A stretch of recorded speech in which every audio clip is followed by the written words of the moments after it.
కావచ్చు అన్నీ చేసి మొత్తం గ్రామంలో ఏ సమస్య లేకుండా చేస్తే మేము చేసామని ఏం చెప్తారు. మీరు చేసింది ఏందయ్యా?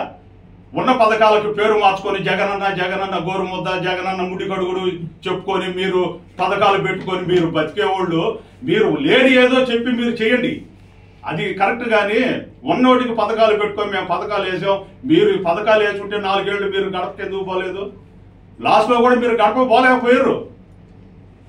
అంతేగాని మీరు ఈ విధంగా చెప్పేసి మా ప్రభుత్వంలో అందరూ ఏ ఒక్కడు ప్రజలు కానీ ఉద్యోగస్తులు కానీ ప్రశాంతంగా జీవిస్తారు.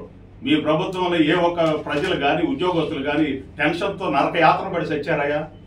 మీరు కూడా మాట్లాడతారు. ఎంతమంది ఉద్యోగస్తులు మీ పాపానికి మీ ఇదికి ఎంతమంది వాళ్ళు సమస్యల్లో కొట్టిమెట్టాడి చచ్చారయ్యా? మీరు కూడా మాట్లాడతారా? ఇది సరైన పద్ధతి కాదు. అరాచక పాలన అంట. బాబు షూరిటీ మోసం గ్యారెంటీ అంట. బాబు షూరిటీ మోసం గ్యారెంటీ కాదు నాయన. బాబు షూరిటీ జాబ్ గ్యారెంటీ. కొన్ని ఫ్యాక్టరీలు తెచ్చి కొన్ని పథకాలు కొన్ని ఫ్యాక్టరీలు తీసుకొచ్చి మొత్తానికి ఉద్యోగ కల్పన కల్పించి ఇన్ని చేస్తుంటే మీరు మళ్ళా ఈ విధంగా మాట్లాడతారు. అదే కాకుండా మన పంచాయతీలో ఉన్నటువంటి సీసీ రోడ్లు కానీ ఇవి పొలాల రోడ్లు కానీ అందులోనూ రైతులకు సంబంధించిన సబ్సిడీ వస్తువులు కానీ మొత్తం గతంలో ఎప్పుడన్నా ఇచ్చారా?